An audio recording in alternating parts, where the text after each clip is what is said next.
Interesting, Jeff. I read a book about vulnerable leadership, and it really struck a chord with me. And I guess it really is a lot about what you're talking about. And there's that kind of strong silent leader thing that a lot of men in Australia, and I'm sure men in the United States as well. But there's a lot of this kind of tough style leadership, and there's a lot of men that are just killing themselves in Australia at record rates. Hmm.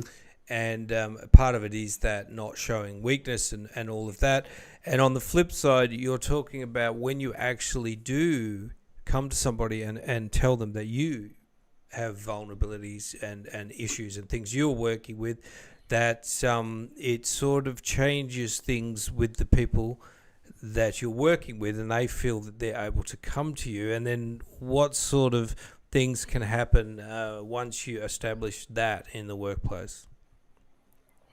Yeah, I mean, what happens is that that level of trust in your people that you lead and you as a leader elevates. They begin to see you as this person who's got these imperfections just like them, yet is able to lead a company and ensure that their paycheck arrives, ensure that every benefit they're promised happens. And, I say those things as a precursor, like they should already be happening. Um, and so if they're not, you really should get that fixed first, because I think people could see that as a gloss over to try to get a little pity party for all the business things that don't happen. But as an enhanced, a champion round of leadership, if you will, to tag off of our game, our unofficial millionaire game we just played.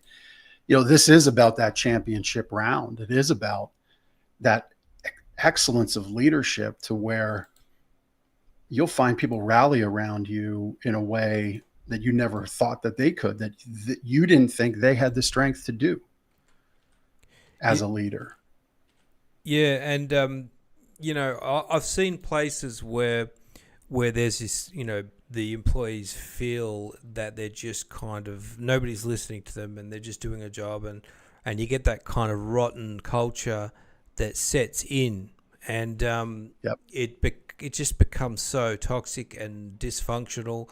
And then on the flip side, when I've seen managers just probably not doing it to the level that you're talking about, but just making you feel that actually, as a person, I care about you. The kind of loyalty that comes from this, where it might be something like, just one time on a birthday, I got something, and I was just like blown away, and that they would even care, and just little things like that. Your sense of loyalty, because I think that's another problem in the work environments, is people just job hopping and stuff, and you don't build any of that kind of loyalty. And if you can have the people really feel connected on a human level, I think you can become a really powerful organization. Would you agree with that, Yep. Jeff? No, I do 100%. And I think where that lies in, it's even more deeper levels of leadership. If you want to create a really great culture, we've touched on it, the hard and fast, hard handed style leadership, my way or the highway type.